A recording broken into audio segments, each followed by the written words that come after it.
I want to demystify computer science. Hi guys, this is Dr. An Nguyen. Let's walk through a simple program together. A computer program is composed mainly of selection and iteration statements. Its flow. If is a selection statement. If condition is true, then you will execute this block of codes. Otherwise, you skip the block of codes and the execution starts here. So you can think of this as a true-false statement. If true, then you will execute this block of codes. Otherwise, you will skip it. While loop is an iteration. Here's an example. Let's start the count at 0. Number count at 0. While the count is less than 2, then you would print the count. That means you print 0, and then you increment the count. Count plus plus is incrementing the count. And then you would check the loop again. Now count 1 is less than 2. You print out 1, and then you increment it again.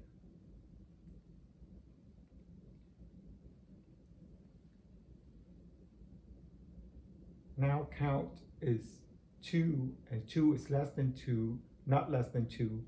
So this is false. Then you get out of the loop and the execution starts here.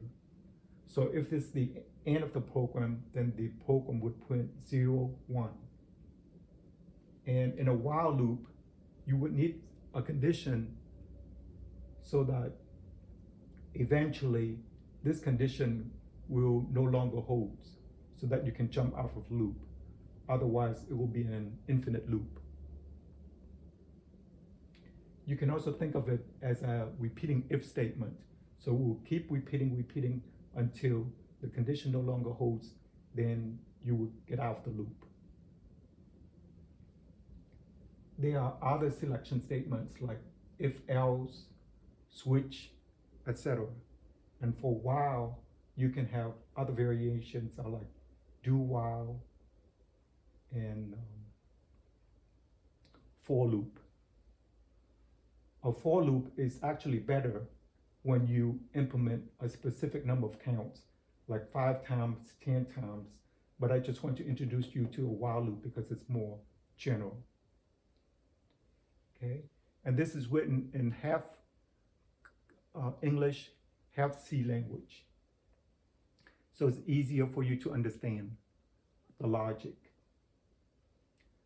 In C language, you would have to convert this to a string before you can print it.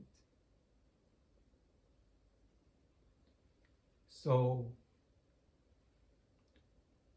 how do you generate bugs?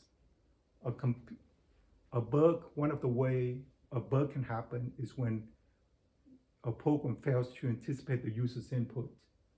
Like if a program expects a user to enter in a number and the user instead would enter in a ABC, and if a program fails to anticipate that, then the program would fail, and then you would have a bug. And a bug can be both costly and deadly, literally. Like in a Patriot missile bug, it killed 28 people in 1991. Okay. I hope my explanation is clear, but if you don't get it the first go around, just watch the video again, then it will be more clear. Next time, I will introduce how a machine can learn, called machine learning. If you like my lecture, please share and subscribe. Thank you. See you later.